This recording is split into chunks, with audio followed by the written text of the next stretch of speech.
Welcome, welcome everyone to the 112th edition of the Home Theater Hub. We got some of our usuals here. Mr. Ike, what's going on, sir? I barely made it, but I'm glad I'm here. So I still beat Paul. So that's good. Yes, you did beat Paul. I don't know where Paul's I MIA know that's today. a first. Oh. We might need to put out an APB on him or something. He went for a beer run. And we got Mr. Abe back this week. What's up, Abe? How are you, sir? Hey, doing great, man. Glad to be back. Missed you guys. Look at this professional setup, Ike. You see this? The guy's trying to make us look bad.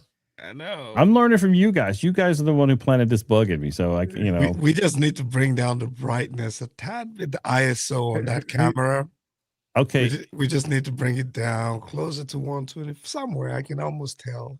Okay. Well, I'm gonna need your help on that because I did not know. I just got this camera, so I've been like crash course trying to learn how to get it right. So, yeah. I'll do.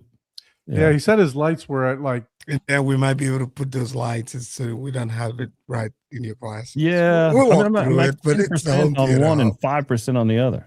And I still this guy's watching on camera, man. So we just want to talk. Well, last week I had a tan, or last time I had it. Now I'm like too bright. Yeah, last week you did. Last time you were in the Bahamas somewhere. I'm getting it. Yeah. Might need some help, Mike.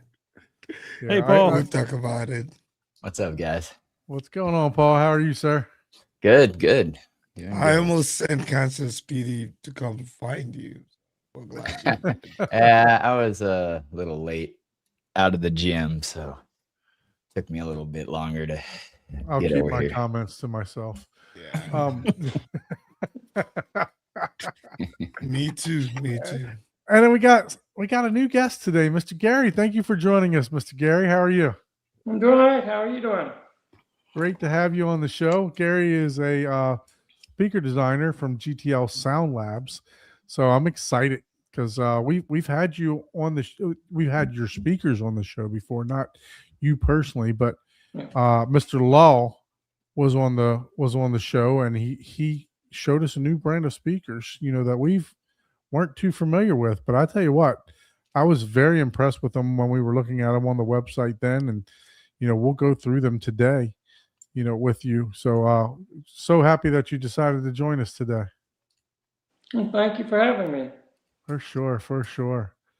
Yeah, so, like I said, we're not that well known, but we've been in business for 50 years. Well, from your resume, you sent me a couple of celebs that you've been dealing with that we can't mention. So, no. Definitely. Certain ones you can, but the ones that I sent you, nope. Yeah, for sure. So we will definitely respect their privacy, and because I don't want to get sued. So no. But no. I don't mind getting sued. I just don't want to be broke after it. Yeah, that's the problem. You need a good lawyer, right? Hire Matlock. Oh man. Yeah, no. So we definitely appreciate you joining us. So we'll be talking speakers later on. So Paul, I hope you can fill the week for us, because I can tell you it was pretty bad for me. So were you able to partake in any movies or any TV shows this week? I did watch one, and I'm trying to remember what it is. See, I put you on the spot. You wrote it down last week, but it wasn't. Yeah, I didn't write it down this week, so it's one of those like I watch a lot of stuff, and mostly I watch a lot of instructional YouTube, but movies I watch to be entertained. But man, I for the life of me cannot remember what I watched.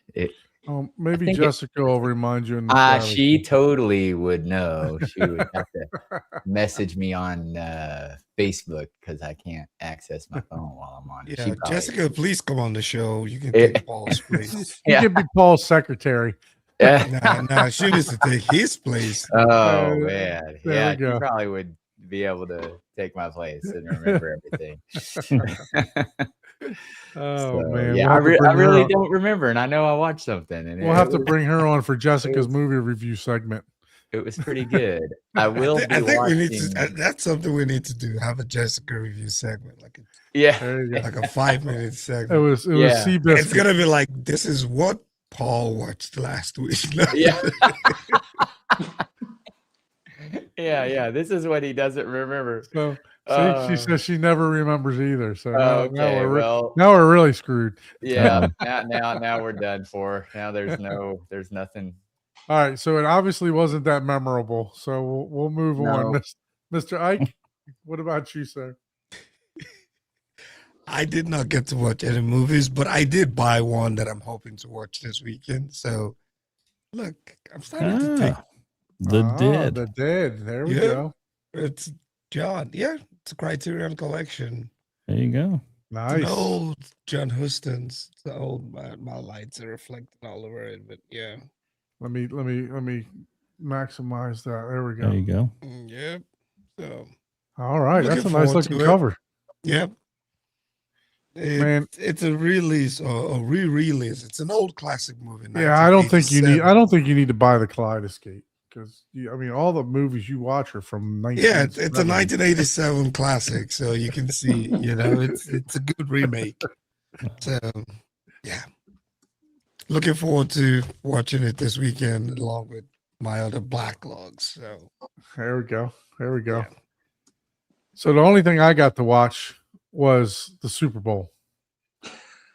So that it's been one of those kind of weeks for me. I was in town, but out of town. So I had a meeting at work for 2 days. Luckily, it was just in Miami. So, but they told me to get a room anyway because they were having dinner and open bar and stuff like that for our people. So I wound up staying there overnight one night. So that cut into my movie watching. And then obviously Sunday we watch a lot of movies on Sunday or Sunday night, and Super Bowl took the precedence on that day. So and my wife was working from literally like 7 a.m. to about 8:30, just about every single night, all last week up until just yesterday. So it was I was on daddy duty. So one of the times, like every eight or 9 weeks, my wife has to do admissions at the hospital. So she said I'm on total daddy duty. So Abe, we're hoping that you got a movie that you can talk about.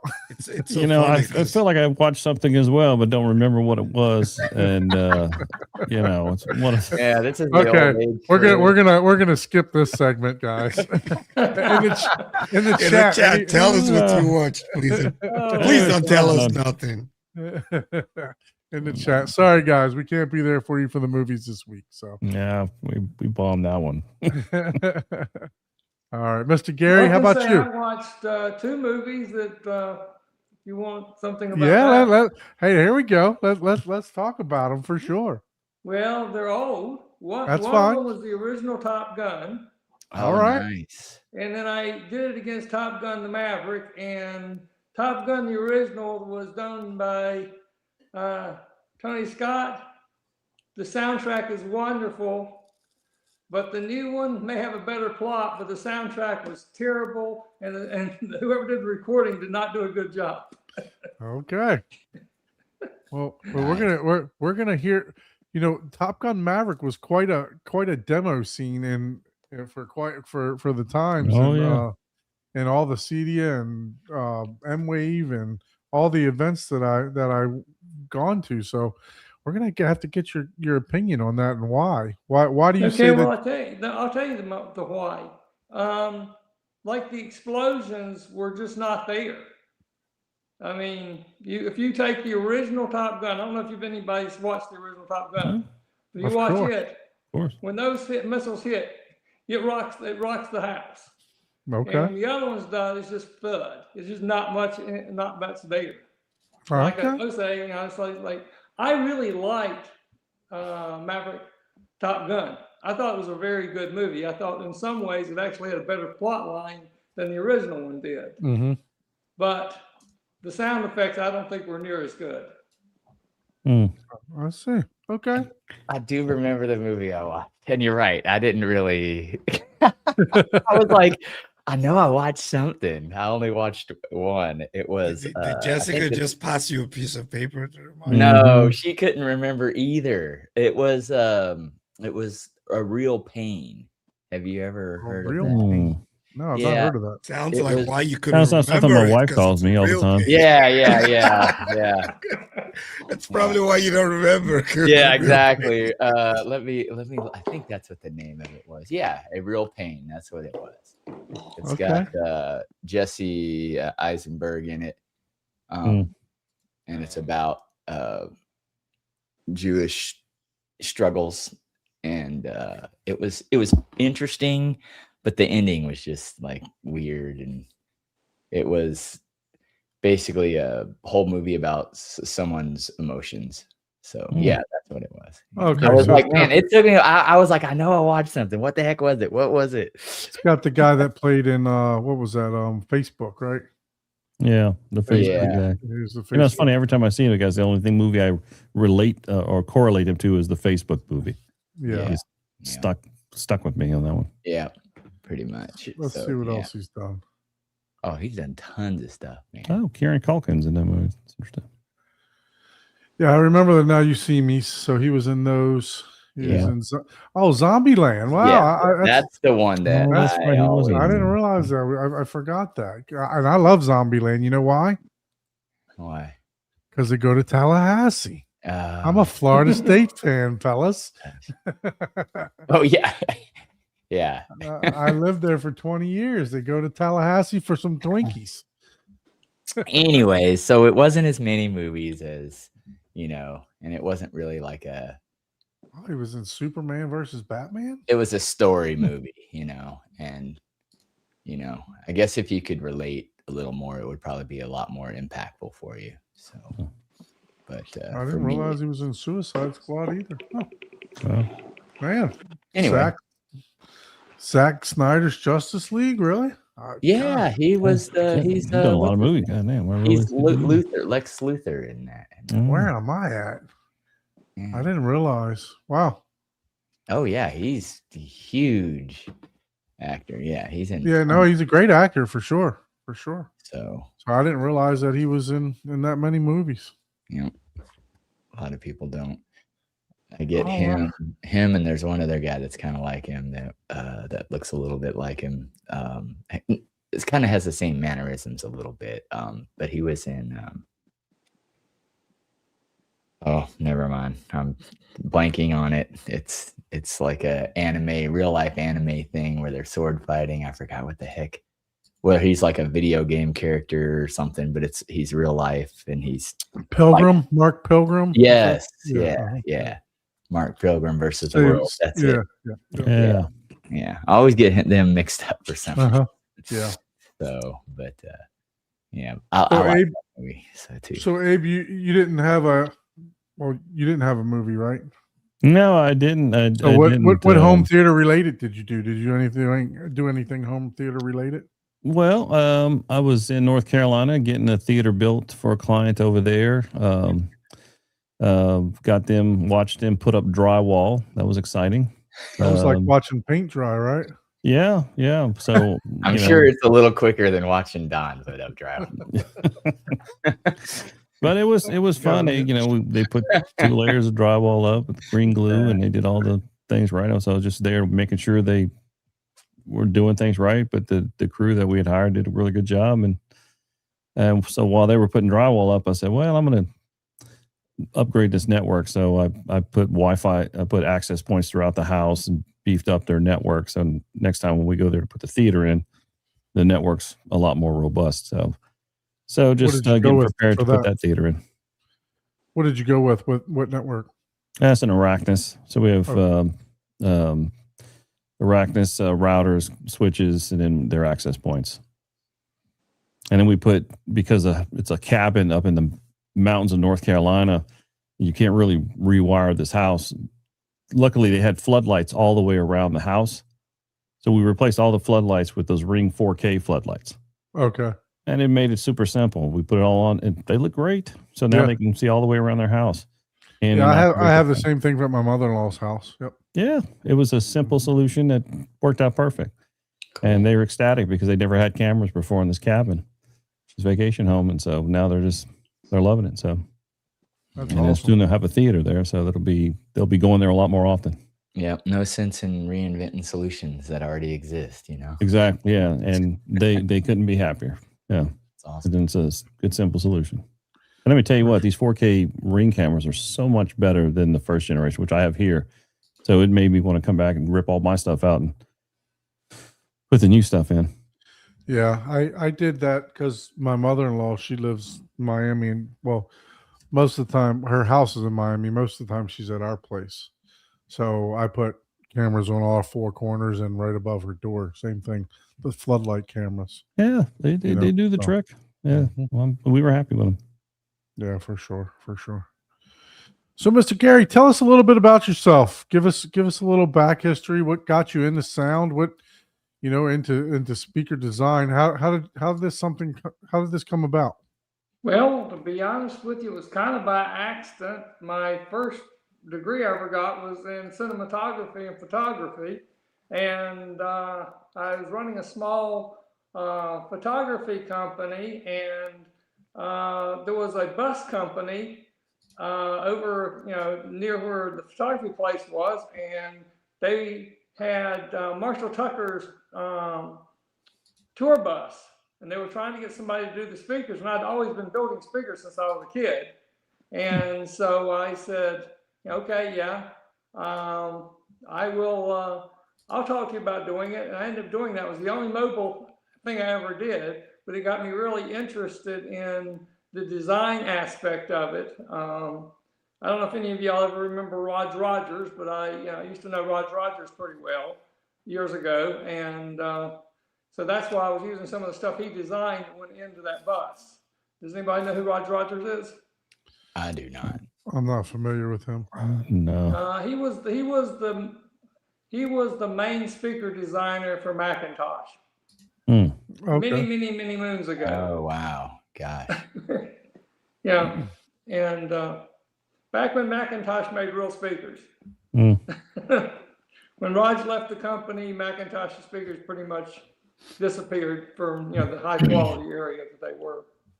Right. But that's kind of how I got into it initially, and then I ended up getting an engineering, working on some engineering and stuff, and so I just been designing stuff.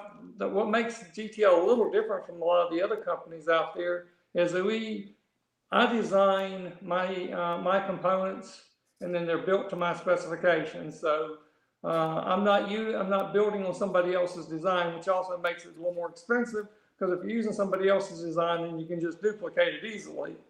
And like I said, there were about 8 companies when I started that were actually manufacturing their own speakers when I actually started manufacturing stuff.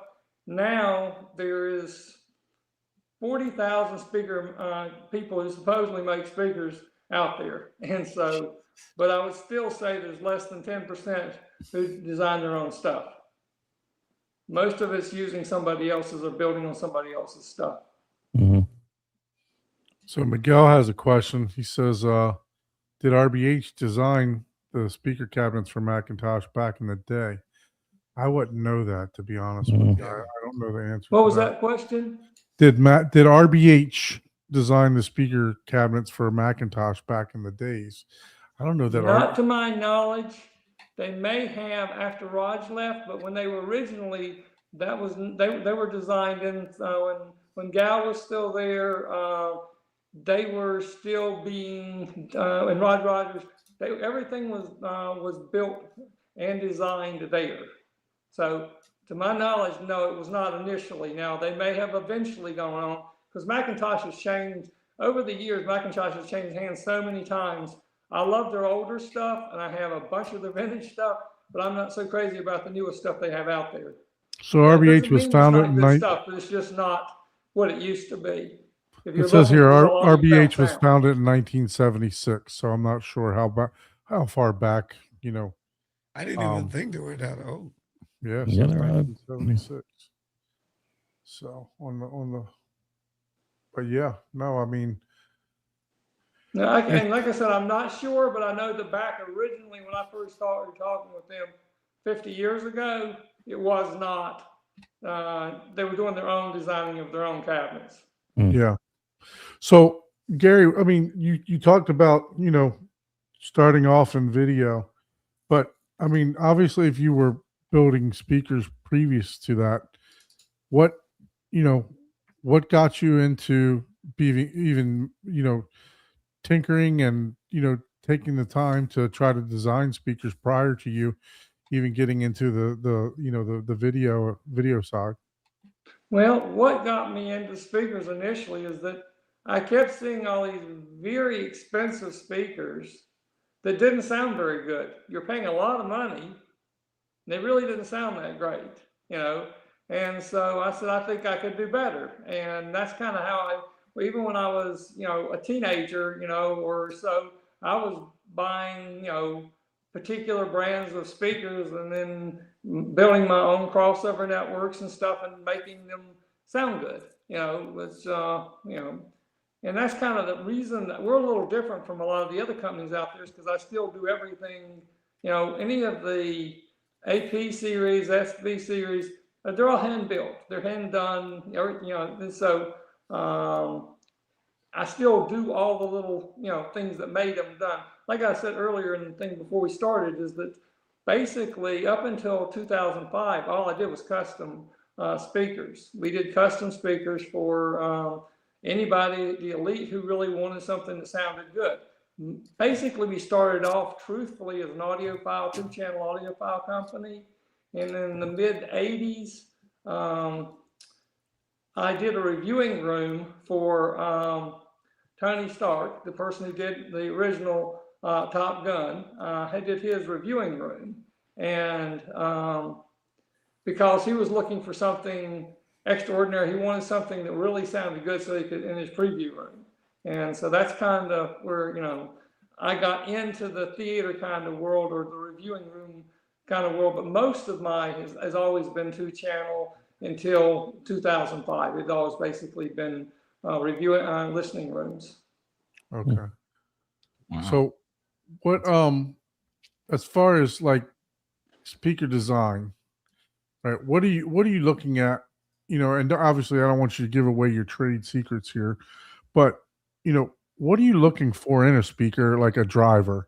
You know, if you're choosing a driver, a mid-range, or a tweeter, what are some of the key factors that you're looking for when you're choosing, or do you build your own drivers also? I do my own drivers, yes.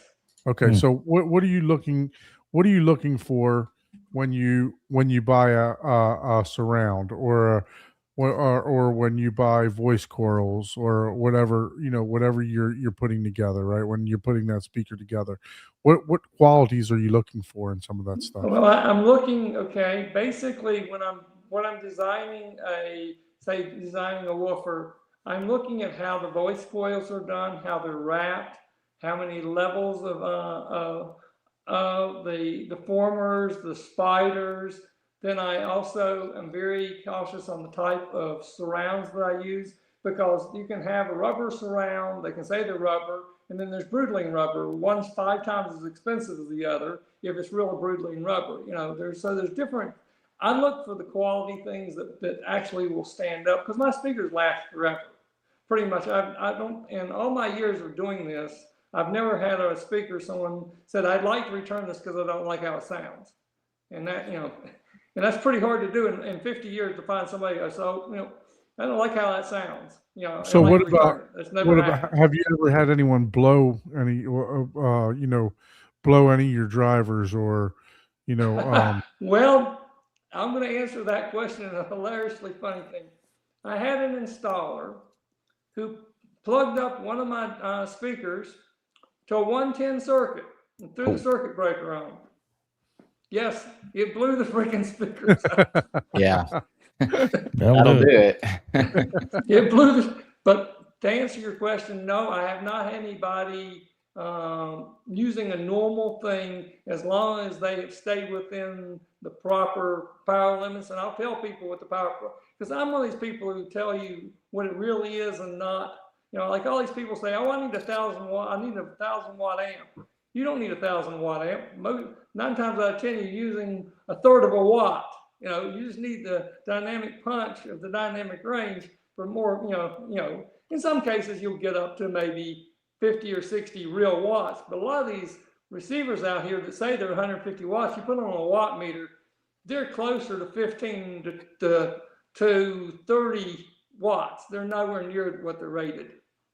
So when you're designing your speakers, what are you looking at? Are you looking at, do you prefer to design for 8 ohm, 4 ohm, 2 ohm? Almost everything is 8 ohm. Okay.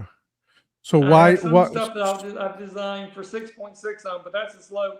Well, let me rephrase that. I have some my special edition subwoofers. They're 4 ohms, but they have because you have to get enough punch. So I designed them at 4 ohms. But anything when it comes to my regular speakers, they're either going to be 6.6 or 8 ohm. So when you're designing an 8 ohm speaker, what most of the 8 ohm speakers that I've seen, they're what do they call that? I just lost it. It's on the tip of my tongue. What's it called when they measure it from 1 meter? Their sensitivity. That's it. Thank you. Yeah. Their sensitivities are pretty low when you're looking at 8 ohm speakers. So what are you looking to design your sensitivity at 1 meter for your speakers? Well, it really depends on the speakers. They go anywhere from 87 to 102. So it really depends on what speaker I'm designing. But like like the 653 in-wall, it does not have a back box. It's 87. It's fairly low. That's kind of a good question. What in fabrication of the speaker in the manufacturer, what determines sensitivity, and is there a target that you're trying to hit, and how in the construction of the speaker do you achieve that? Okay, a lot of that is how a lot of it can be done, and the sensitivity a lot of times is how the voice coil and the formers are made. That's how you can get your sensitivity up. But the thing is, it depends on what you're wanting. Sometimes you want the sensitivity to be lower so you can put more power to it. It really depends on what you're designing for. I mean, I have speakers that are very high sensitivity, and I have ones that are lower sensitivity. It just really depends on what you're designing for. Because if you're designing for a theater, you're probably looking for somewhere that's going to be in the mid 80s is going to be your best sensitivity, unless you're doing a very large power room or something where you're using horns and stuff and want your sensitivity to be really high. Yeah, because a lot of the speakers, other brands that are out, they're 93, 96 dB sensitive. I know there's another speaker that has a big horn on it. It's over 100 and some dB sensitive, right? I'm not going to mention other speaker brands because we're talking about yours, but and so that's a question on, if I want an LCR, if I want to design an LCR speaker, right? What goes into that? What do I say? Okay, let's just call it the golden rule theater, right? A 15 by 20 theater is the golden rule theater, right?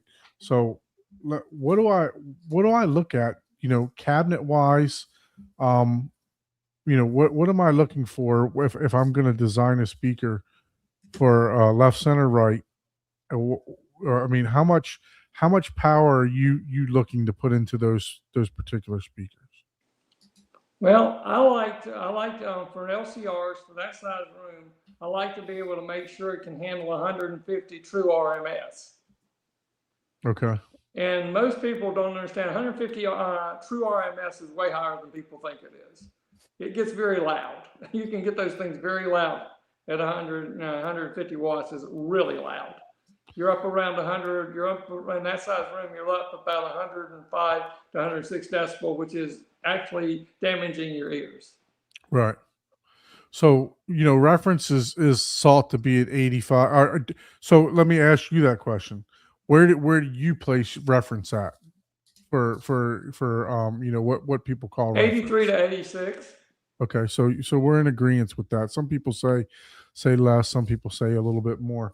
So when you're shooting to hit that reference, let's call it the golden rule. Golden rule, right? So if I'm sitting in a theater room that's 20 feet deep, I'm probably going to be sitting about 14 to 15 feet back, right? So 1 meter is 3 feet. So that's 5. So I'm going to lose 3 to 6 decibels every 5 feet, right? So, and obviously we got to double the power of the amp, to be able to get the double the wattage to be able to get to that necessary reference volume at that seating position, right? So Your DP level, that seating position, yes. correct, yeah. So what is your sensitivity then on the LCR speaker? You're saying at 150 watts, you want to be at reference at that particular say a 15-foot location. What would you say the proper sensitivity for a speaker should be and we know all rooms are different, right? Some are going to be deader, some are That's a going to be really hard question. I can tell you what dB level it should be at that level, but the sensitivity of the speaker, I'm not sure I understand your question, to be honest with you. So if I'm sensitivity shopping for level would be speakers, if right? it I was- have a if it was if I'm red. Well, I think this, from what I understand, the sensitivity is just a rating on how efficient the speaker is. Right. To get the reference volume level at that location is going to be dependent on what you feed that speaker. right, the amplifier. That's correct. To still get it there, but that doesn't change the sensitivity. You just need No, more. it doesn't. You need That's less what or I was more about to point out the amplification. thing. I didn't quite understand him because Yeah, that's yeah. not the sensitivity is a sensitivity. The Yeah, I was No matter working what. it level backwards at basically. such point. Yeah, I was working it backwards, right? So, if I'm sitting there at, if we say, because you said that you want around 150 watts to go to those speakers, right, for it to hit that sensitivity. So that's what I'm asking. How do you achieve, that particular sensitivity for the LCRs, or are you matching, like we just said, or are you matching the amplifier for it? Basically, I was working it backwards, basically. Now, what I do is I design the speaker so that it will work with just about any amp out there, and I try to stay within the standard area. It depends on the situation. If I'm custom building a speaker, then I will basically figure it out for that particular size room, what it should be. And in most cases, a lot of that sensitivity can be changed in the crossover network as well. You can do a little bit of manipulation there, but basically, the higher your sensitivity is, the way I look at it this way, if your straight sensitivity right off the block, the higher the number is, it's going to give it more volume, but it's not going to give it near as much clarity.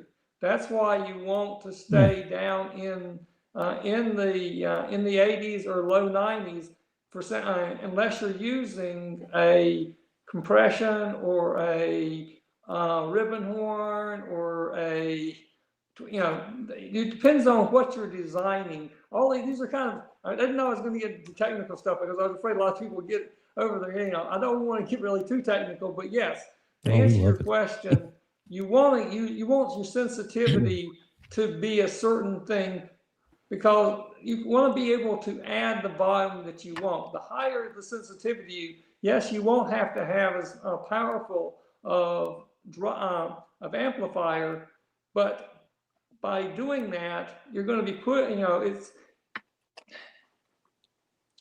I just don't think that high sensitivity is going to be good for most theaters. And because what you want to do is you want the best sounding quality you can, and you may have to add a little bit more volume. But most amplifiers, especially if you're dealing with a true amplifier and not just a receiver, they've got plenty of power to push it to whatever level you want.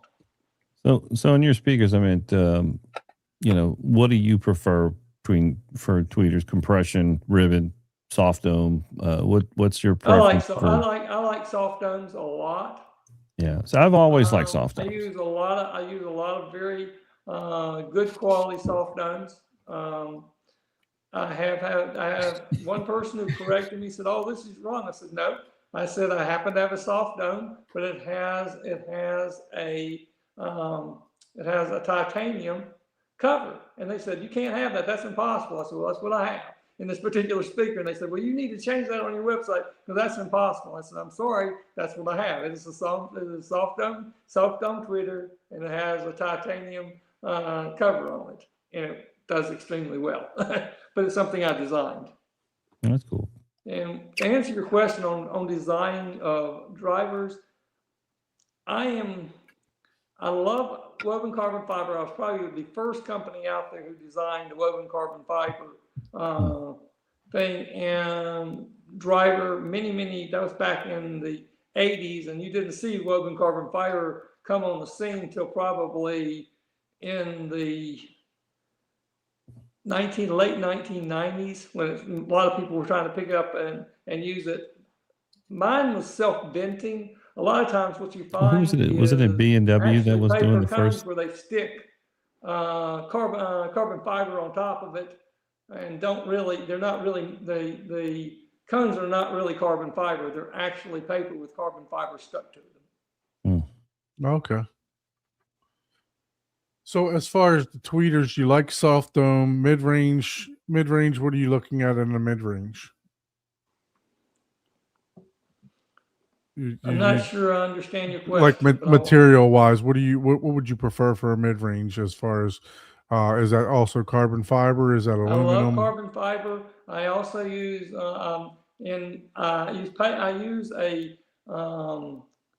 I use a paper that is backed by a poly backing with paper that I use in my 963s on it. But almost everything else I use, it will be carbon fiber for my mid ranges and for my my woofers and my mid ranges. When it comes to subwoofers, I usually prefer to go with what's called non-woven carbon fiber, which is a smooth carbon fiber, and it's extremely light and very responsive to start and stop. Yeah, that's one of the reasons I like it, but it costs a lot more. Yeah. Yeah, for sure. We'll take a look at the lineup here in a little bit.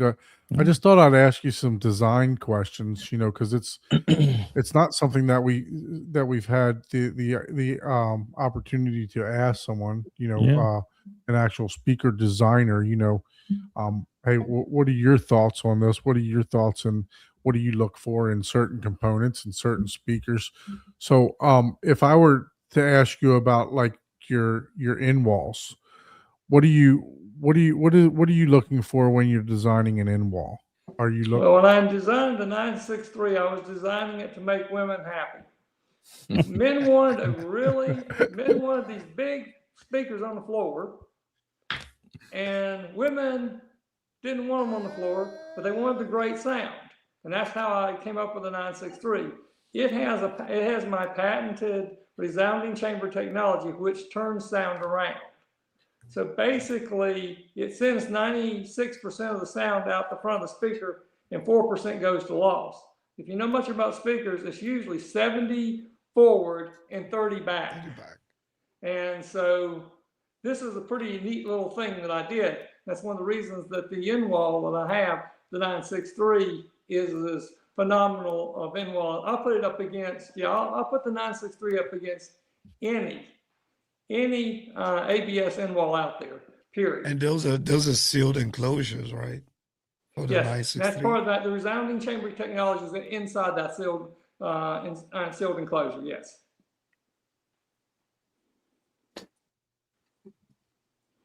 So this is by the way, this is some of the work that GTL Sound Lab has done. So we're looking at for the 963, 30 to 200 watts, 8 ohms sensitivity, 8 ohms, 90 dB. Got like you said, the 9-inch woven carbon fiber with a 2-inch voice coil. Let's see. As far as the tweeter, what are we looking at on the tweeter here? High range pure titanium silk dome tweeter is exactly Yep. what he just That's mentioned. where they tell me that can't be done, but it was. It's something I designed. Nobody else out there has that. Very good. And 23-pound speaker. So do you have a picture of the back of these on here? Let's Sure. see. Let me go show you some things. I'm going to turn the lights up in this room a little bit, and I'll actually show you the actual stuff. And here, just one second. I'm switching over to the back cool. camera now. Sounds good. Okay, come on, go to back camera. Yeah. It didn't do it. Go to press the front camera button. I think we have it mixed up. That's what we figured out earlier. Okay. Does that, There you go. did that Yep. get it? Yep. Hey. Okay, let me turn the lights up in here. Okay. There is the actual, let me see if I can get it high enough. Why is it not? So There we go. There we go. There we go. That's the 963 on the front. And I'm going to flip one over so you can see the back of it. Okay. And that's what the back there we looks go. like. Nice. And what's the depth of that? Is that going to fit in any standard stud bay? It fits in yes, it'll fit in a standard 2x4 stud bay. It will go horizontally or vertically. It's just like a polycarbonate casing or what? Yes. Hey, I've been getting upgrade ITs for my in-wall speakers. What's that? Oh man, I've you already got explored a lot it. of options out there. The options are open. I was going to ask, as far as cabinets, as far as if, not on the in walls, but like in floor standings, what type of materials, like MDF, or how are you bracing? What are the thought processes behind cabinet builds and Okay. trying to make it as inert and vibration free as possible? What kind of steps are kind of involved in that? I tell you what, let me go through this stuff really quick with you over here. Sure. And Yeah, then let's we'll do switch that. back to the other, and I will discuss that. No problem. The other end wall I have, the baby brother to the 960. I have to get further back. I guess it's hard to. That's the 663 right there. Okay. This has this resounding chamber technology in it as well. But that's the actual speaker, and its back looks exactly like the one I just showed you the back of. And then this was for many years. This right here was my #1 surround speaker for a long time. But the 63 has become my big one that people use for surrounds more than anything else now. And then, like I said, I'll answer your questions about other stuff in just a minute. Yeah, for sure. Basically, these are my Atmos speakers, or whole house speakers, and this is the 883. It is an older design type, but it is phenomenal. I used to use it for whole house and for people who are audiophiles. And Is that they're tweeter easy to movable? track right now because they're older style. Yeah. Is that tweeter aimable? Yes. Yeah, it looks like it's kind of okay. And Do you make a back box enclosure for those speakers? I don't sell one, but there are a lot of manufacturers out there that make the back boxes. I had some a while back, and I haven't done them in years. When I ran out of them, I have not made any more because there were so many different companies out there who had them that I didn't really. That sounds like a 3D print for Paul. There you go. I was thinking about that too. Yeah, I can design in CAD anything. There you go, Paul. Make some back boxes. Okay, let me see if I can switch it back to the front camera for you, and then see if it'll go back. Did it go back? Nope. Yeah, press the back camera now. Okay.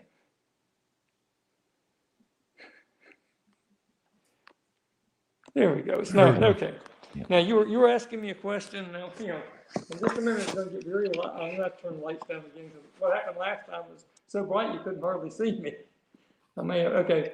You were asking me what materials I like for freestanding. I like marine grade MDF, and especially for larger speakers, I like to use the 1-inch MDF because it's extremely durable. I also then can coat it in just about anything. Usually, even if I want to make something like out of zebra wood or oak or something where they want a solid, they want something fancy, the interiors are usually still going to be made by made with MDF because it is so solid and it doesn't expand and contract like normal wood does. Mm-hmm. So I usually use that as the for my base. I've built everything out of every kind of wood over the years. For stability, the MDF, the marine grade MDF, and that's not particle board. People say, "Oh, you're talking about particle board." No, I'm not talking it's about different. particle board. Particle board and MDF are not the same thing, and the marine is even better than that because the marine, you can actually coat it, seal it, and put it outside, and it'll work. You think of something like remain. Sierra Pines Medite or something like that. Yeah. Yeah. Medite 2 is here. Yeah. 1-inch MDF. Here's some. This is for your top of the line, right? Your top of the line that's floor AP standard. Platinum. That one's made out of 1-inch MDF, and those were used in 2 different world famous winners of CEDIA winners. The 2016 and the 2014. Those speakers were used as LCRs. So when we're looking at the design here, right? Because usually you don't see 2 tweeters very often. Sometimes you do, but not very often. And so what is the design purpose for the 2 tweeters in this particular brand?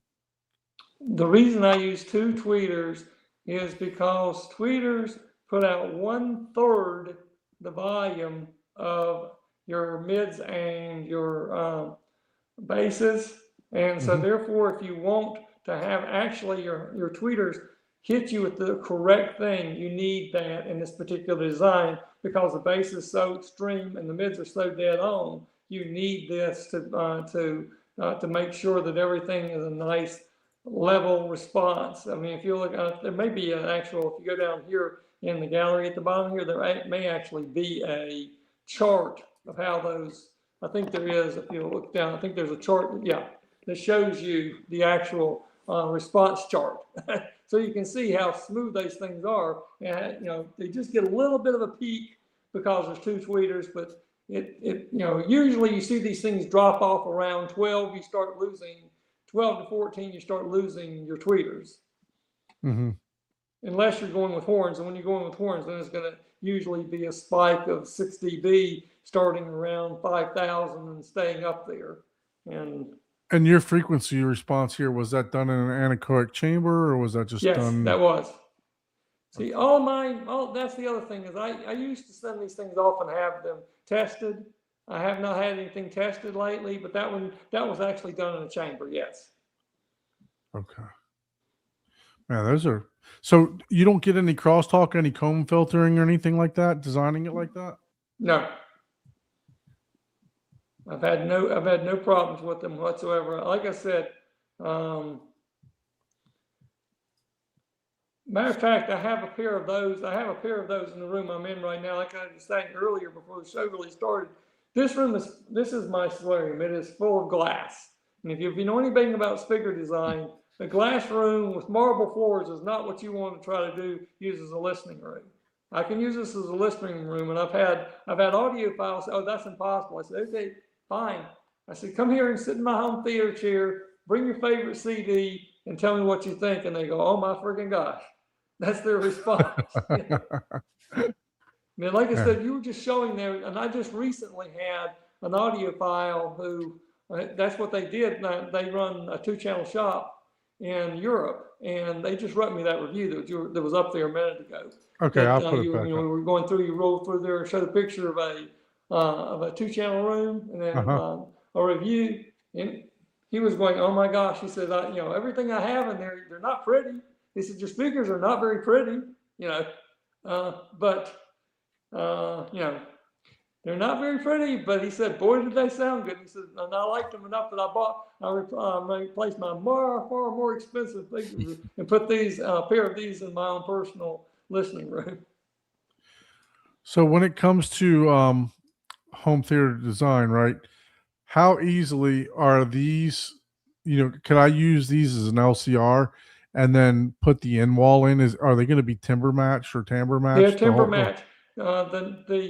There are certain groups of them that are completely timber matched. The 963s are timber matched to work with the AP Platinums, the ones you're looking at right now. The AP Platinums and the 963s are perfectly timber matched, along with the AE82 for Atmos. All those are timber matched. They all use basically the same. And on the woofer side, they basically all use the same exact shared technology, so the timber's dead on. Yeah. So you guys, if you want to read this review that's here, it's on GTL soundlabs.com. And I'm looking at the AP Platinum under products. So yeah, I mean, go ahead. Sorry. Go ahead, Abe. I was saying, I saw some of the graphs. So do you have for most of the high speakers your on axis polar diagrams that kind of shows what they do, and I'm always curious to look at those graphs, and I think you showed some of them. I guess I'm assuming you have some of that information for some of the speakers online. I do on a few of them. On the 8.2s, my end ceiling speakers, I know that I have done one for those because we needed to, you know, I had some people arguing on the distribution of how everything was, and so I actually had them tested, and so that's the results of LMS in a chamber room. Yeah, because I know that can really make a difference. The more on axis, I still carry on the axis. AP 21133s, but those are designed for very large rooms, to be honest with you. Okay. And I can flip on some lights in just a second. I can show you the room that I'm getting ready to, I can show you this. This room is 99 feet long and 30 feet wide. And and they fill that room up. The 21133s will fill that whole entire room up with perfect sound. Wow. So they're what's designed for your larger type rooms. So this horn here, is that, what are you using inside of that? It's got a 50-ounce magnet on it. It is it has a 2-inch voice. Okay. There's something that I designed back in the late 70s and kind of went away from because it was more for live entertainment type thing. And I was able to do some modifications so that it really worked out extremely well for larger type rooms. And I don't recommend that for small rooms. Those were kind of over the top for that room right there that this, you know, that you're showing right there. Mm-hmm. They really shouldn't have been put in that room, but this particular person was older and they wanted it loud, and it is. So the AP 9651 looks like it's it looks like it's the same drivers, but you know, you're scaled back to the one tweeter, the one mid range, and the one woofer, right? Yeah, it's a 9-inch woofer, a 6.5-inch mid range, and then a 1-inch. Yeah, and that is probably one of my hottest selling LCRs. People love those because they'll do a room really well. You were asking what the matched ones for that speaker, you can use the 963s or you can use the 663s. The timber match is not quite perfect with that and the 663s, but they're darn close because they share the same mid-range and the same tweeter as that actual speaker right there.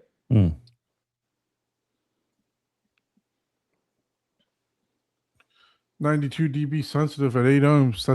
That's pretty sensitive for an 8 ohm speaker, man. It really is for sure. Like I said, my speakers are a little different from everybody else's. To Yeah, be honest with for you. sure. I mean, For sure.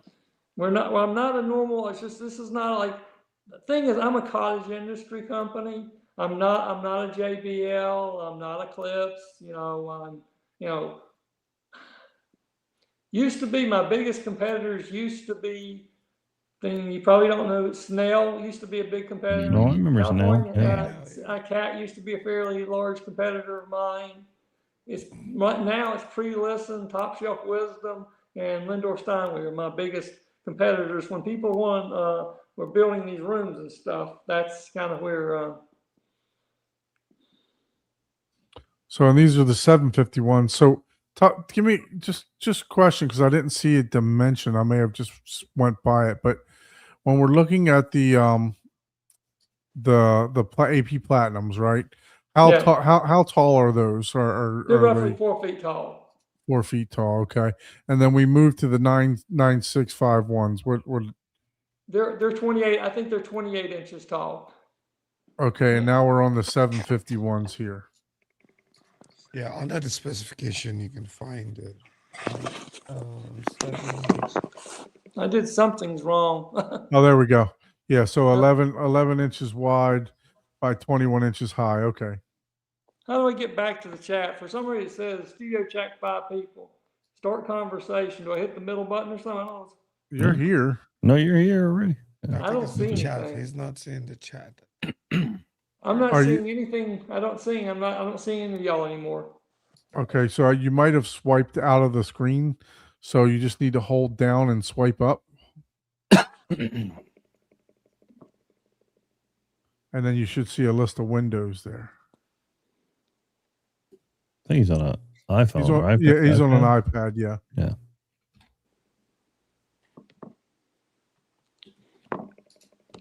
I don't know what I've done.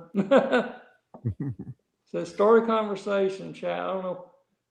Should I get out and get back in? Or? Did you hit the chat? You can do that if it's easier. Yeah, if it's easiest, just do that. Yep.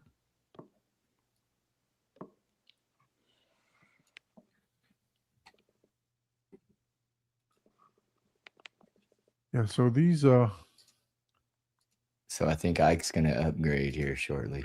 yeah, I'm talking to Mr. Gary about sending me some of these down so that we can. Yeah, I'd like to hear him. I mean, like those. Yeah, I'll those definitely ones- like to hear them. But they look For sure. impressive just going by the specs and some of those awards. Yeah, I want to ask him a minute. Does he make those? I mean, well, I guess I'll ask him when he comes back on. Does he manufacture those? Yep. Hey, there he is. Sorry. I don't all know good. what I did. I was just gonna. I actually have the AP Platinum and the 9651s in this room. That I'm Okay. in. I was just All right, gonna yeah. show you that, but for some reason, when I tried to change the camera, that other thing happened. No problem. Let's see. Yeah, I was going to ask them. And are all these manufactured in North Carolina? All these are manufactured in North Carolina. That's right there is the AP. That is the AP Platinum there. Right above it is the 9651. So we had a question with regards to the double tweeter is how do you overcome the room conditions with that speaker design? Okay, you're 1 second. Okay. Your question was how do I overcome the room condition? Yep.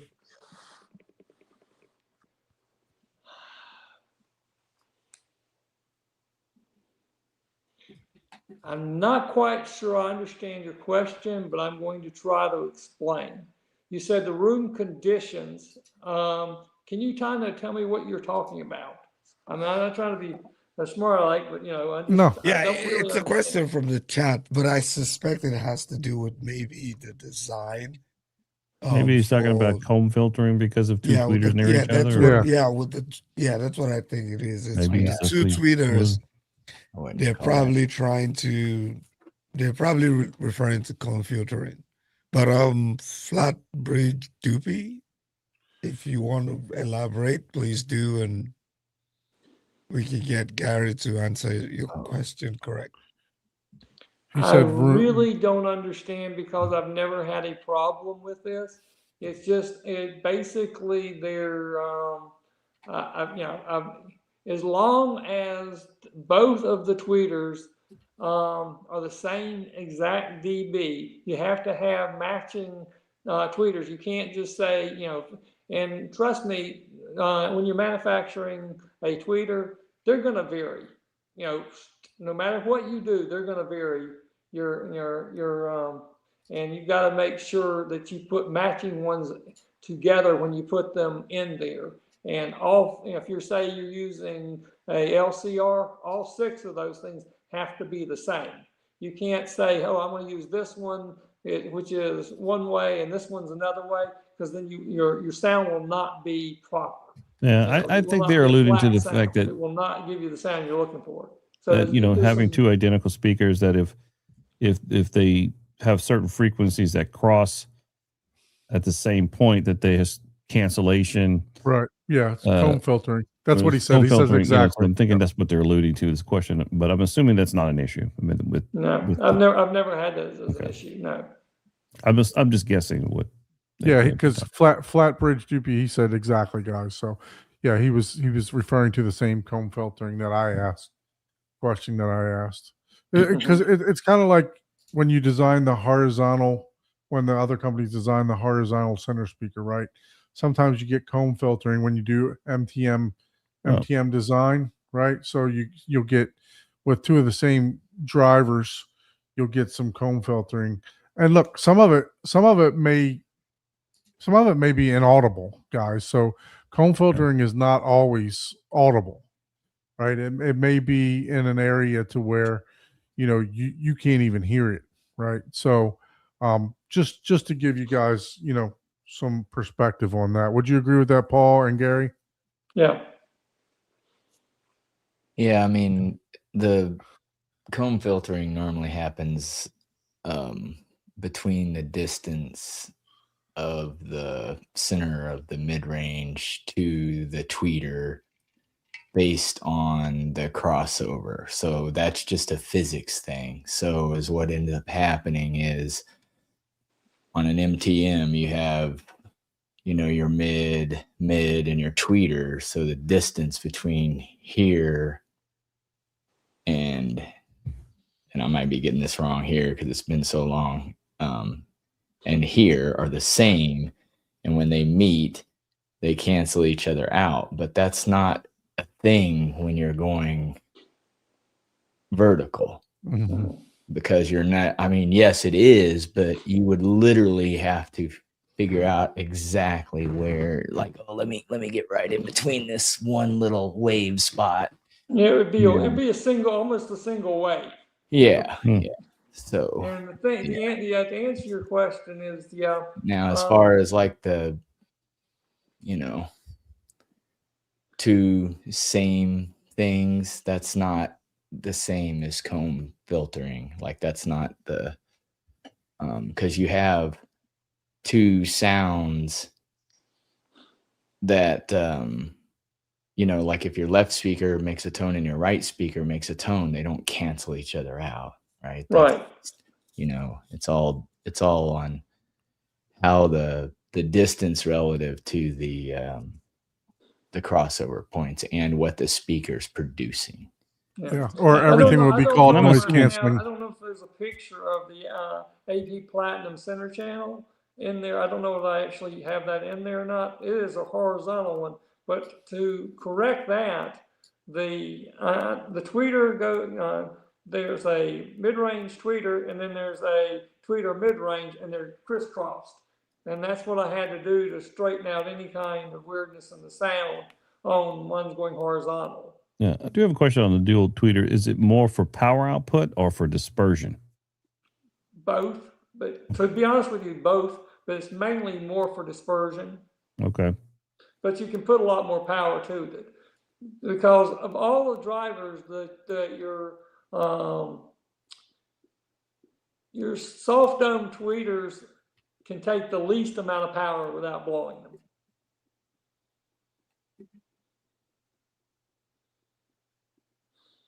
Now, can these So you're saying speakers running be them at 1 watt or so? by wired to their What's that? crossover? These speakers are the one that we were looking at before with the dual tweeters. Can they be by wired or by amped, or is there a preference they're or not set up for recommendation? that, no. I can set them up. I've set up many speakers that way for custom stuff, but none of my pre-designed stuff is by amp. And what's your thought process on all that? On the people who like to buy amp and buy. I think of buy amping when you definitely you want to build a subwoofer into a subwoofer into a regular speaker. That's when you want to buy amp. That's when you have to when you really want a certain increased amount of bass over what is classified normal. Then you want to buy amp it so that you can create that extra deep bass. Mm-hmm. It's not necessarily correct, but it is what certain people want to hear. Mm-hmm. Okay. I'm always curious to get people's opinion on that because everybody's got an opinion on by wiring. That's my opinion is based on physics more than anything else. Yeah. I mean, well, no, it's good to hear from somebody who's in the field who's, dealing with on a practical level. I've done bi-amping many times. Matter of fact, we did just recently, last year, we did an outdoor barbecue for someone in Napa Valley and for their barbecue. And we built them a really beautiful piece of custom stuff, but it had to be bi-amped because this person said they wanted to be able to hear the bass on their yacht, which was about 95 feet away, and they wanted to be able to hear it. They wanted to hear everything there. So I was able to, and I use the same horns I do in the 211-33s in that barbecue.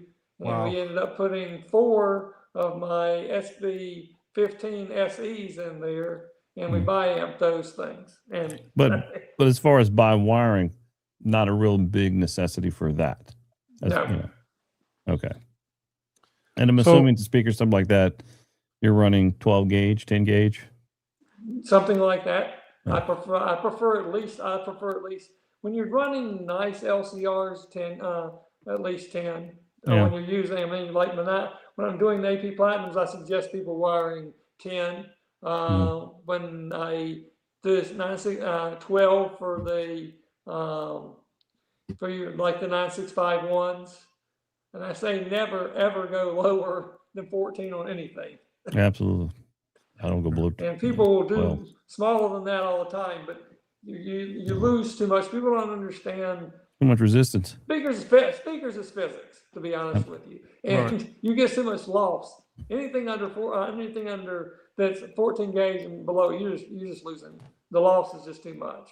So let's dive into that. And since you did design these speakers for audiophiles, and I'm probably going to get you in trouble here, but what are your thoughts on on various audiophile grade speaker wire, or that you see at the shows and at everywhere that's being charged? Do you think they enhance the sound of your speakers? I'm going to answer your question. Speaker wire from your wire to your speaker, no. If you've got good quality oxygen-free copper going from your banana plugs up to your speakers, you're not going to hear anything different. Now, talking about RCA or XLR cables that go in between the equipment, huge difference. There's a lot of difference there. But the actual speaker wire, nah. As long as it's good oxygen-free copper and it's heavy enough, you're not going to hear the difference. Are you going to hear the difference whether, when you've got a decent RCAs in between them? Oh, yeah. There's a huge difference between, say, like transparent audio and the standard, RCAs. I mean, there's like night and day difference. So you prefer like a balanced interconnect? Most of the time I use unbalanced. I like a balanced. If you got, it really depends on what you are doing and what. If you're a real audiophile, I like the unbalanced. If you're doing home theater, a lot of times I like the balance because they're a little easier once you get everything hooked up to get everything to sound a little bit better. I think the balance work out better for balance home theater in a lot for of cases. theaters has been a default for us. We just don't want to take a chance. Yeah. So, Right. So you understand what I'm saying. Right. Audiophiles, I still prefer RCAs, unbalanced. But for a theater, I prefer the XLRs. and what's the reasoning why you choose that being an audiophile? Is it tonal? Is it, what would you say tonal, the reason? It's tonal. It's the clarity of what you get, what can be produced through it. It's just because of the way that, your cables are usually considerably thicker than they are with the XLRs. So it's just, I was going to say, I was going to go grab you some cables and show you the difference. But I mean, I don't sell cables. That's something I don't do. But I do know the reasonably priced cables that work very well. You don't have to spend a fortune. People think you have to spend a huge fortune. I'm not going to name names, but there are certain brands out there that you're paying because that name's stamped on there. Right. To be honest with you, but there are other cables that are just as good at a fraction of the cost. For sure. So, and anybody who's watching the show, if you need speakers for your theater, want to talk to me, feel free to contact me. At my, when we're not online, whatever, because call me because I'd love to talk to y'all about speakers. Yeah, for sure. No, we'll definitely get all your socials out there and how to contact you and everything else. So let's just go through the line, the speaker lineup that you got here. We'll go through that online. Let me grab that, pull that up here. So we'll start off. Well, we started off. We'll just go right down the line. You showed us some of these in ceilings, right? So these are for the 8.2s. For the Atmos, right? And Yep. are both of these are they both aimable? Not that one, but the other one is the 653Cs are not aimable. Okay. The one you're looking at right now is not aimable. All right. And what would the difference between the two be? Just size? So basically, it's the size and the grills. This one has the magnetic grills. The 8.2s still do not have the magnetic grills. You still have to insert the grills on the 8.2s. Okay. All right. And if you're using things like pot lights or stuff, they actually look better than the newer design that has the magnetic grills. Is this this is what it looks like in the ceiling here? Yes. I mean, they look just like a can light almost, like you said. Not a can light, but very flush. Yeah. And then we got the in walls. Let's take a look at the in walls. We already looked at this one here. This is the gold standard. That one right there is on par. Are anybody familiar with the Lindorf Steinway? The D960? No, I'm trying to think of it. Model A. Oh shoot. Anyway. Yeah, they look. It's called Model A, but Peter Lindorf thought they sounded pretty phenomenal. Oh, you had Peter Lindorf over? Yes. Very nice. It's been a while back, yes. And Rogers, before he passed away, helped me on the design of the 963s. Like I said, I'll put those up against any Inwalls like that style at all. And the Lindorfs are like my favorite. The Steinways, those are like my favorite speakers. Everything they make, I love them. I enjoy everything that they make. They're pretty nice. I am really impressed that you are comparing these to them. So that's a standard there, right there. Yeah, for sure. For sure. And so that's not an M2M. That's actually got a woofer, a mid-range, and a tweeter. Now, can this be turned horizontal also? Yes. Okay. But you can't go in a standard bay horizontal because they're too long. You have to design the room so you can put them in. I see. And these ones, you said you would use them for side surrounds? Yeah, those were my number one seller for sides and surrounds for many, many years. And when those are phased out, when they're gone, they're gone. You know, I've still got a fairly decent stock of that, but those are basically an older style, but they are extremely. I've sold literally thousands of those over the years. And there's So my this is- HT goals. And the HT goals, you're asking about timber matches. The HT goals are your LCRs, and the HT bronzes are your surrounds. So what's the dimensions of those? Those look, I like the looks of those. They're 4 feet tall, basically. Yeah, so And they they're remind me of like 20 the they're like dot, 20 the, some- the dimensions will be on the site.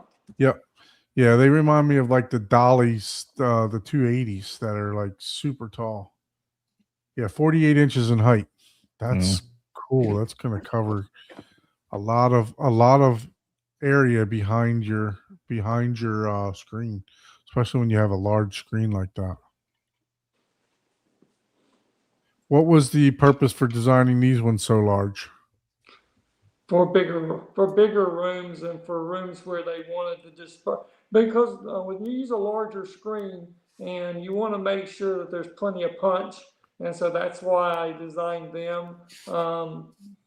Like I said, there's the bronze. That's the version. That's the ones I use for surrounds with the Yeah, it's a nice HT looking. gold. And both the HT golds and the HT bronze are really truly home theaters. They're not really an audiophile speaker. They're much more of a home theater speaker. So are you using the same drivers in these as you used in your floor standers? Yep. Nice.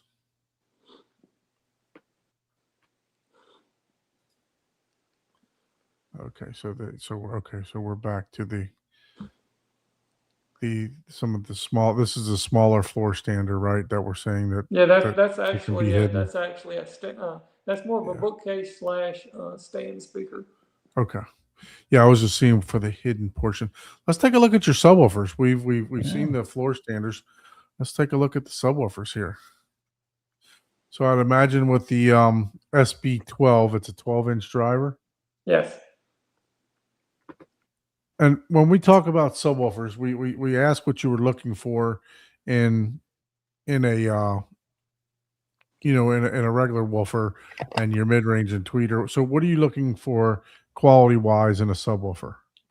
Again, it's the layers, the voice qual, the formers. It's the way you connect your cones to your surrounds so that they stand up to the abuse. Because trust me, they're going to be abused because you'll be putting a lot of power to them. And like in a minute, you'll be bringing up the SB15. I have to put bracing in there, 4-way bracing, because you can blow those things apart. Wow. Yeah.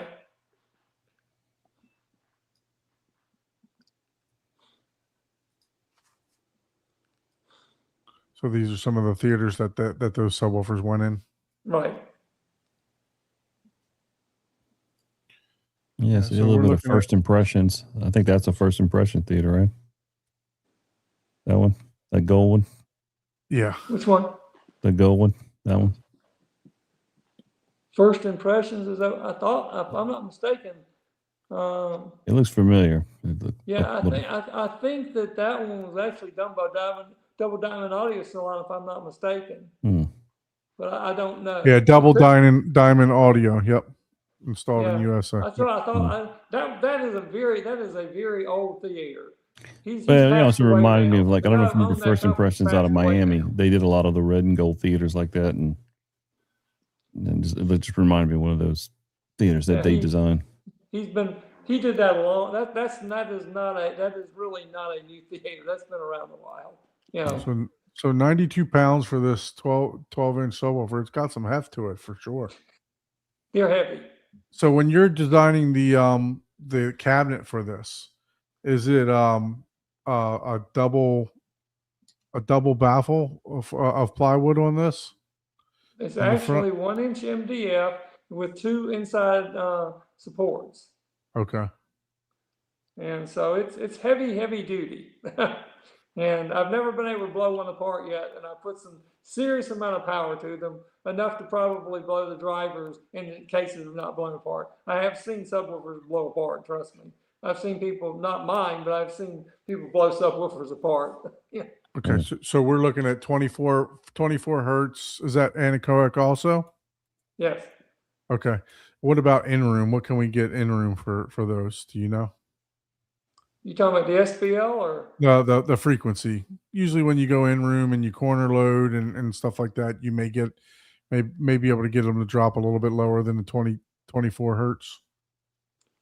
Oh, yeah, I think, yeah, in room, I think you're going to be closer to 20 with those. Okay. Let's take a look at the 15-inch version. Yeah.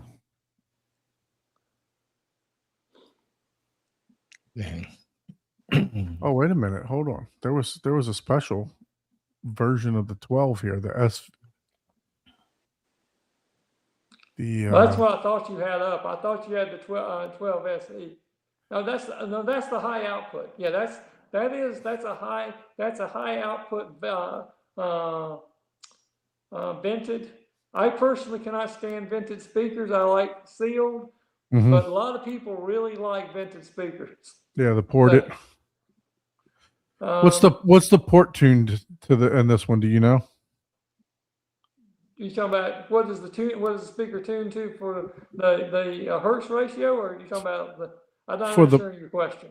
For the port tune, usually you tune it to whenever you have, like you said, a vented or a ported speaker. There's a certain frequency that you're trying to tune it to. Yes, they're that one. If I'm not, that's the 12 version. I think it's tuned to 20. Okay. It'll say, what does it say there? I don't. Response hertz 22 to 300 hertz is the response. 22. Then it was that one was set for 22. Okay. This one's 108 pounds, so even heavier.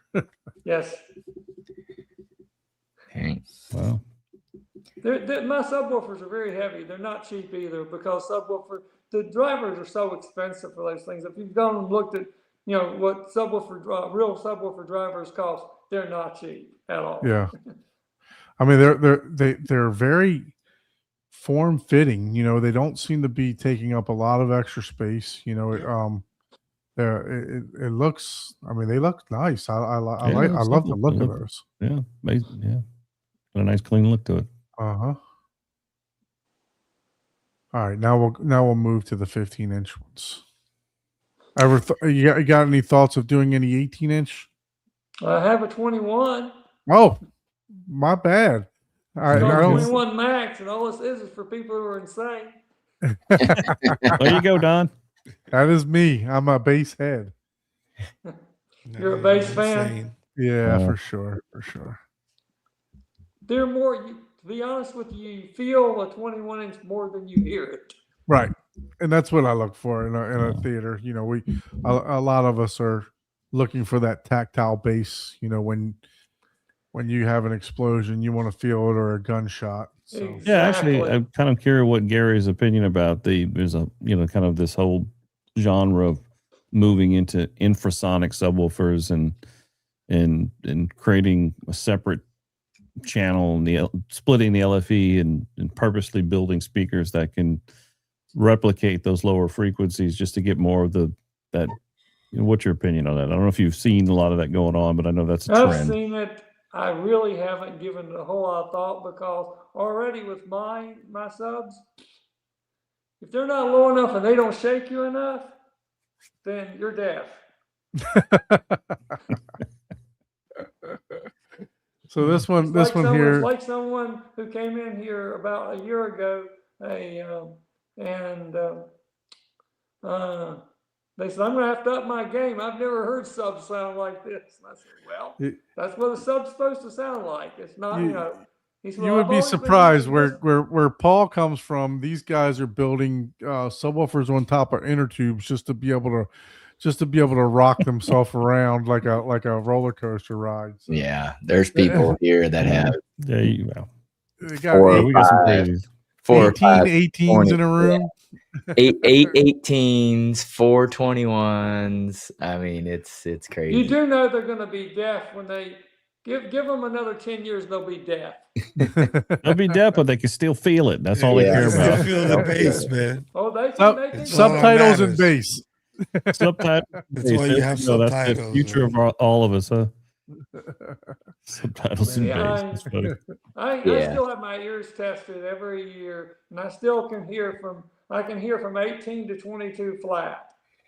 And so Really? I've protected my ears. When people want something that's going to be played at 108 decibel, I've got earplugs in, and I've got Yep. and I've got shot things on, and I have to test those with a computer. I can't do them. I build all my speakers by ear. So that's another thing. Computers do not sound thing like a human ear does. So Yeah. most Well, I know speakers Dr. you Floyd buy Toole always were said there's tuned- were nothing tuned by computers and not more by a human precise ear. than the ear brain. What's that? I said Dr. Floyd Toole, I don't know if you know he's always talking about there's nothing more accurate than your ear brain. You know, just Yeah. But So you design that's an 8-channel amplifier that's only available in China. Oh, okay. Hmm. Why not bring it to the US? Do you want to know the truth? I don't Sure. think it's good enough. Okay. That's that's an agreement I have with one of my Chinese suppliers there. I helped them design it. I heard it. I said, I'm not happy with it. They said, we're very happy with it. Why don't we just give you royalties and we'll sell them? I said, fine. So they send me a royalty check once a year for them, but I've got to put them out on my site. Like there's Yeah. going to be another section here for karaoke, and that's only available in China as well. And that's another thing I get royalties for my karaoke stuff. I helped them design the stuff, but it's not. I don't bring it in the United States. Okay. Now, if karaoke got big enough in the United States, I would definitely bring the electronics in here because it's really nice. The So speakers what- are pretty much junk as far as I'm concerned. what would the difference be? Because you don't have to have, for karaoke, your speakers don't have to be top of the line to produce the karaoke stuff that people want. You know? I don't know if you So heard they me sing. manufacture If you there, heard they're me just sing, paying you would royalties definitely for the want name. a top of the line speaker. I don't think I it's going to personally help. agree. I don't think if I was going to have karaoke speakers, I'd have like I'd have this 965 ones as my karaoke speakers. From all the screeching from my voice, you would want to have the top of the line speaker. So I did exactly that. I didn't blow the speaker. Oh man, what a lineup! I mean, this is fantastic. I really Well, really appreciate I'm you. hoping that somebody here is going to want to buy some speakers. Well, look, man, we But before you even go, you also have amplifiers, right? yeah, we just went through that. Yeah, Didn't we we? just went through that. Yeah, the one thing we haven't done is the different. If you want to go through the gallery, some of the award-winning speakers, we can do that. There's one Sure. called gallery at the top of this thing. And what's that? That one should That's the 2017, if I'm not mistaken. Yes. Is there something in particular that you want me to go through, or just all of them? No, we're just going to let you see. Just going to let you see the theaters. That was I think right. You're right. I think what you're looking at is the products and stuff. There's Jerry. There's Jerry.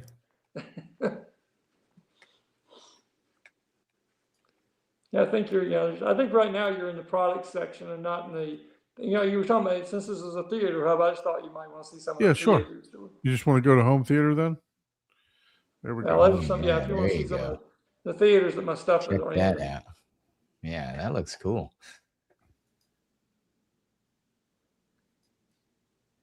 A lot of these have won CEDIA from 2013 through 2017 in the Asian world.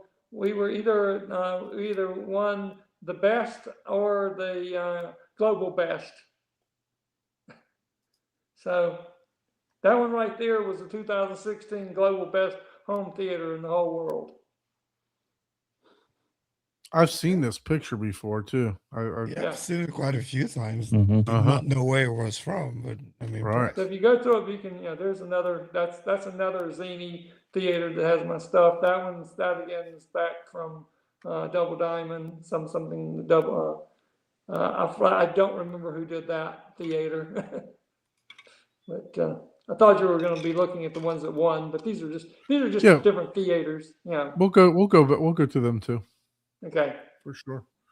We'll start ceiling action there. Like it, classic. Oh, I like the railings I like on the this side of one. here too. I like Look at that. That's nice. That's your Gone That- with the that- Wind that's theater an H- right that's there. that's got HT goals in it.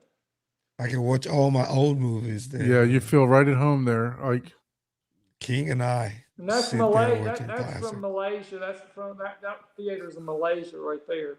Oh, cool. That's in China. That's in Malaysia. Again, that's the same one. That's from that's Malaysia. That right there, that is the Man, that's a reviewing lot room. of seats. That was Tony Scott's reviewing room from Wow. years and years ago. 1, 2, 3, 4, 5, 6, 7, 8, 9 seats across. 9 seats across and 5 seats up. Wow. Yeah, that's It a was- that's and a that was- like theater. I said, that was the reviewing room. Now that was in Florida. That theater's in Florida right there. Mhm. That was Oh, you can go listen to his speakers, I man. can go listen to that. Yeah. That's what All right, you let me go to some of the. You want me to go to world's best or award winning? yeah, whichever one. That if you want to just flip through those and let you see the world's best one. Okay, there we Yeah. go. We get some more pictures. Yeah, look at that. That's cool. Yeah, we've seen this before for sure. Mhm. Yeah. There's my speakers there behind the screen. Nice. Dang. There we go.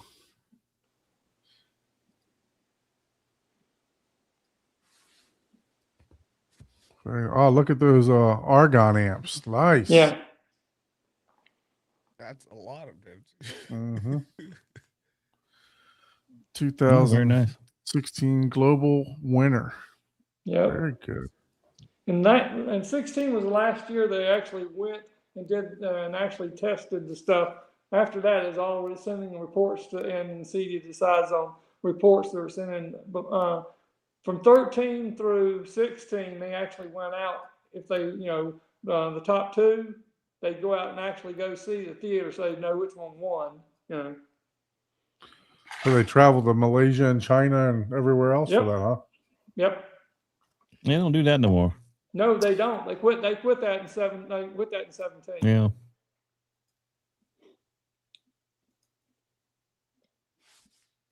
So we did have a question about room correction. So what in these theaters do you obviously you design the theaters for the speakers for the room, right? On some of your custom. These were done. All the ones in China, I supplied the speakers, and then the speaker designers did the room. And Okay. some of them have a lot of correction. Some of them have very little correction. It just depends on. Now the ones that I did were they're the ones that I actually helped design. There's very little room correction in them because Okay. I did the correction in the speakers. You did the tweeter you and the crossovers and stuff. Yeah. Okay.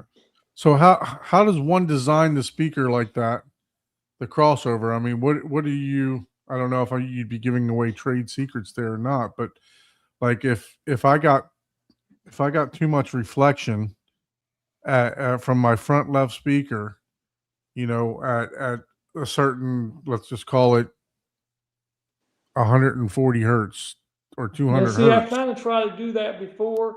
Basically, if I'm doing a custom theater, people have to explain to me what the floor is going to be, what the walls are going to be, the ceiling height, any specialized lighting they're going to do. All that stuff goes into the physics of that room. And then what I try to do is do the best I can. There's always going to have to be some correction, but I can try to eliminate a lot of having to have a lot of extra acoustic panels and stuff, Mm-hmm.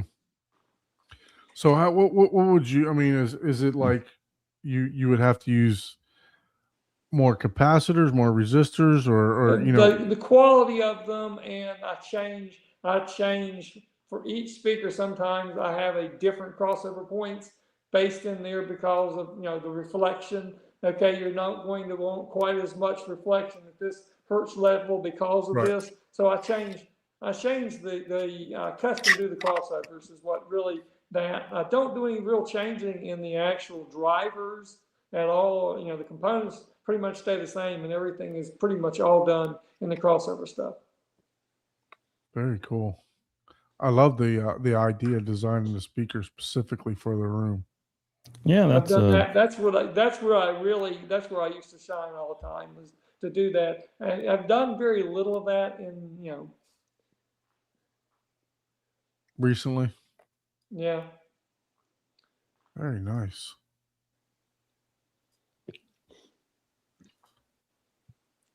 That one looks cool.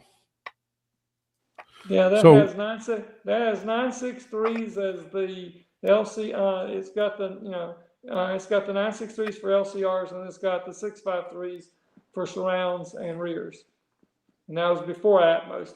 That year was before Atmos. Very yeah. nice. I mean, like I know for us, typically, when our thing is we do all the acoustical analysis on the room to try to eliminate as much of the room's issues. Mm-hmm. With looking at the room modes, the predicted RT6 decalcs, everything. We want to eliminate the room as much of being the issue, and then look at the speakers. Just have good quality speakers with great on-axis dispersion. Yeah. Still, because we want those to perform. We want to take the room out of the equation. Exactly. That's what I'm trying to say. And you're Right. doing exactly what I'm doing, to be honest with you. You're doing that first, and then I'm just kind of making the speakers to fit that particular situation that you've already done. That's And cool. so yeah. usually I've got somebody, an integrator who that does this. I mean, I've never been an installer. In all these years, I've never really been an installer. That does not mean that I haven't flown all over the world to make sure that the final stuff is right, and say, hey, Right. whether you didn't do this quite right, fix this. But, That's cool. Very nice. Very nice. So, how can if someone's interested in your speakers, Gary, how can somebody reach out to you to get a hold of you? Let me see. I'm going to pull up the contacts here. Let me see. If you want them to call you through the web, just go to your website and contact you. How would you like them to contact you?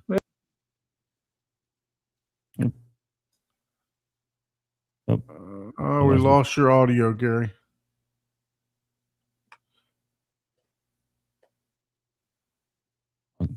Gary, I'm sorry, but we lost your audio.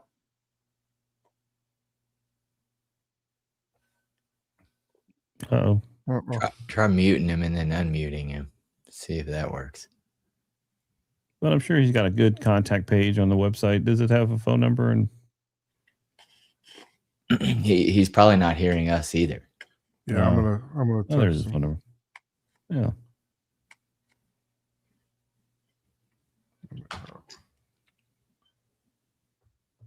I'll just text them here, guys. Sorry about that.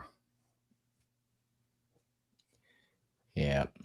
The woes of the internet. Mm-hmm.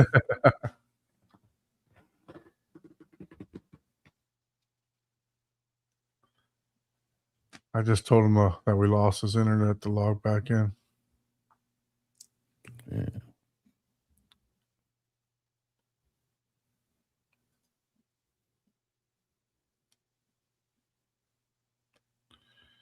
Gary, I don't know, but we can't hear you, sir. Let me see if I can make a phone call. Maybe he can try going back out and then coming back in again and see if that helps. If you just kick him out, he'll probably just join right back.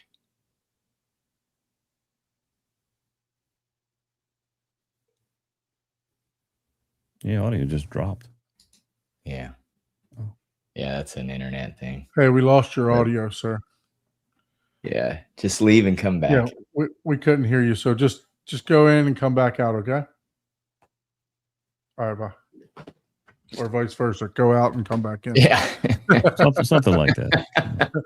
One of those two things. Yeah. Man, Some direction. So Gary said that he's going to send me some of these speakers, so I can't wait I to kind of actually. yeah. Oh, man. I'd like to kind of hear some of these. He's got me intrigued. I want to kind of see what's under the hood. Yeah. For sure. You know, I do like those in-walls they had. Some of them are very nice, very clean looking, nice. Yeah, sure. But yeah, I'd love to hear them. No problem. We got you. I don't know what happened there, but so tell us again how someone can reach out to you if they have any questions about your about your products. I got it pulled up here, but do you want them to contact you? The best way really is to email me at gary.little@gtlsoundlabs.com. And I'm sure that's probably in there, but that's, that's the. Well, you have a sales at GT Sound Yeah, we Labs. got I'm assuming that sales. goes to you as well. The sales will come to me eventually.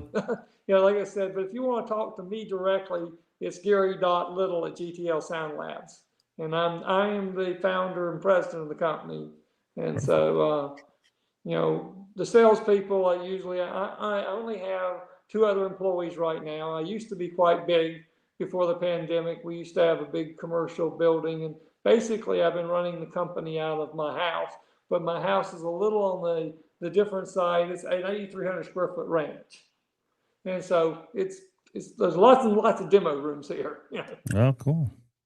Maybe we have to make a trip up there. Yeah, no kidding.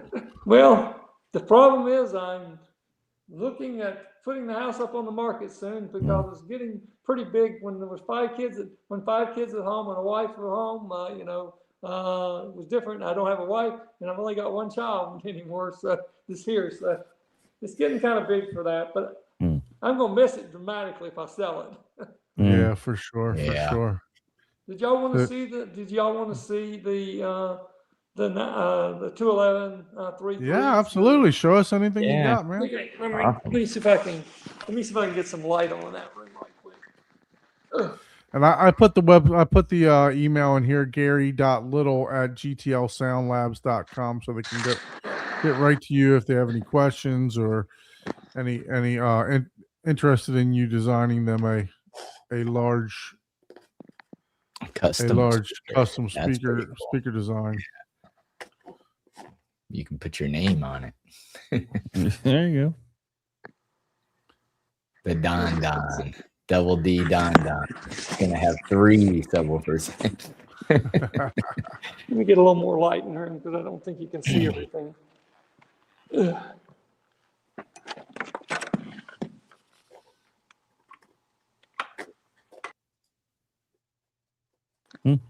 Okay. There we go. Wow, that's wild. That's a cool entertainment space there. Yeah, walk back so you can see how big. Like I said, it's 99 feet long by 30 feet wide. Dang. Yeah. Watch a movie while you're in the jacuzzi. I like that. Yeah, actually, you can turn. There's a 90-inch TV right at the jacuzzi. Wow. But that's a 220 inch thing, and I've got the at 220 from it being so far away, the size. A lot of sound. That size just dwarfs. The length of the room just dwarfs that 220. I mean, it looks like a 55-inch. So what are you using what are you using to project onto that 220, Gary? Believe it or not, it's a starts with an O. They gave it to me. I want to say Olympic, but it's not Olympic. Oh shoot, what's the name of it? Oh shoot, I cannot remember. They gave me, it was their first 4K that they had. It's not that great a projector, to be honest with you. And I wrote. Well, maybe we better not mention the name then. Yeah. What'd you say? I said maybe we better not mention the name then. Yeah, since they did give it to me for free. But Man, and that's 220 up there, huh? Dang. Yeah, this is a big room. Yeah, definitely. Man, what made you? So is your home custom built? Yep, it took me 7 years to build it. Wow. Oh, dang. And Yeah, it's so- Someday, Tell what time it is. someday when we're not on live stream, I'll tell you why I'm having to sell it. Yeah, it's all good, all good. So yeah, no, I mean, you got I'll take you off a center stage here so that you're not walking Yeah, through. this Oh, is- okay. Yeah, like I said, this is the solarium room. Oh, It's nice. it's nice. It's 15 feet wide and 32 feet long. So Very nice, very nice. Yeah, cool. Yeah, Gary was like, "I'm gonna build me an indoor pool and jacuzzi. I'm not gonna mess with the cold that weather outdoor crap. outside." Yeah, no you kidding. gotta understand. And they when I'm trying to sell it, they say my house is worth nothing because I have an indoor pool. I'm going, you're full of it. Do you realize how expensive that room was to build? Mhm. Yeah, I mean, it's about what people want now, right? You know, we can build $1 million theater, right? But if the consumer doesn't want it, it's not worth anything to them. Yeah. I literally had a guy that has the same exact model house as mine, to where we have a third car garage, and I knocked down a wall to make my theater a little bit bigger, but he used that garage as his theater. And everybody that when they came looking at his house, everybody said, where's the garage? You know, they're looking for the garage. They go to the house and they're looking for the garage. Where's the garage? Well, the is the garage through the theater? They're asking. Is the garage?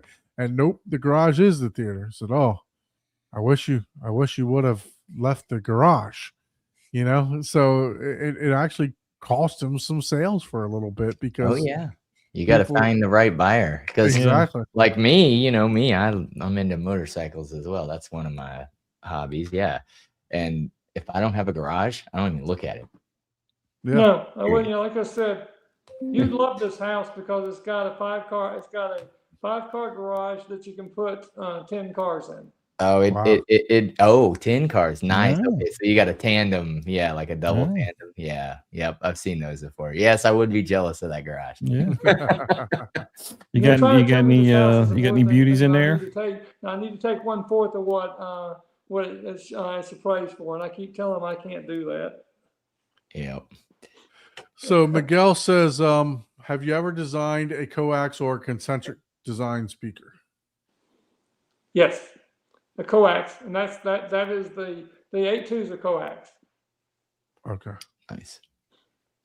And then your thoughts on, I don't know if you're going to be familiar with these because, like you said, you're not an integrator, but Dirac is in a lot of it's a room correction. So basically, is what the correct what it's asking about. Dirac versus Accu EQ.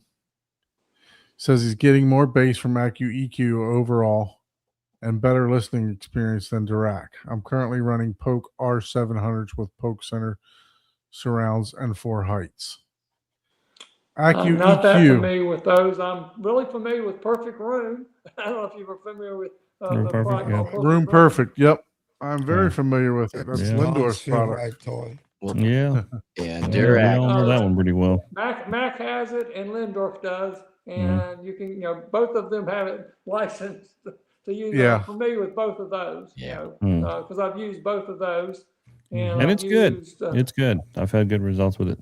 yeah, like I said, there's certain ones, and then there's one that's I'm trying to remember there's one other one that Marantz used in the 8805, and I can't remember what it's Odyssey. called. What? Odyssey. Odyssey, yeah, and it was fair. It was nothing like Perfect Room, but it was fairly decent. Yeah. So the Accu EQ, that's Onkyo, right? Yeah. Onkyo Yeah. So Pioneer. Onkyo. So what I guess, Chris, what you got going on here is you probably have the RZ50, and you're going back and forth between Dirac and AccuEQ. I'll be honest with you, my preference I really like Dirac. As far as Well, on the Onkios with the Durac, there's the active bass management, but there's also just regular bass management as a selection. You have to select that. And then normally you have to, unless you're listening always at reference, your Durac's going to try to flatten your whole response, even your mains, to flat. So you'll need to do like a little 5 dB boost, 3 to 5 dB boost in the little curve preference. And then Durac is really, really good. That's my favorite, but it is more of a integrators type of, system, because you gotta know a lot of more stuff and tweak a lot more of it. It's not just a auto run and hey, yeah, if you're just doing that, absolutely AccuEQ probably is giving you perceivably more bass. So yeah, it does seem to tame the bass. Phase correction on AccuEQ? Not to the level that Dirac does. No, Dirac, you're not getting rid of nulls. As a matter of fact, AccuEQ, I mean, I'm not saying this is the case, but it could be something where you're getting like a boost that Dirac is taking care of. So you're hearing a boominess at 60 hertz, thinking, oh man, this sounds better. Maybe it's a 5 dB boost at 60 hertz. That's not flat. So you have to use, if you're tweaking around and geeking around, you have to use a measurement mic and Rue to validate what you're perceiving. Yeah, Dirac definitely has a Dirac, whichever one has actually much better advanced bass correction. I mean, actually, I ask Gary, is there any particular amplifier brands or anything that you have been that you like to pair with your speakers, or that you just like the way they make your speakers sound? Anything that stands out to you? Well, over the years, I've used for audiophile stuff, Hague, Macintosh. Used to be a company called Proton, doesn't exist anymore. I've used Carry Audio, and Mark What about the Levinson. Corel? It's been, when it comes to audiophile, when it comes to home theater, I've liked the Bryston has been. Bryston has done some pretty good stuff for, and some. Bryston has probably been that, and some no name brands for home theater. That I found that worked pretty well. Have been some of the better ones. ATI had for a while had some decent stuff. It just depends on it really. Amplification is very important, and a lot of it's trying to tone the right amplifiers to the right speakers for the right room. And one amp, it doesn't kind of fit all. Right. So, in my opinion, you can have your go-tos, and I try to tell people this is a list of things that I've used and I've tested with, and in my rooms around here, I have, like I said, I have Carry Audio, I have Macintosh, I have the original. But they do have a OLED bearing on the from speakers, Proton. they do have an impact on the quality of the sound. They color the sound. Every one of those colors the sound just a little bit different than the other.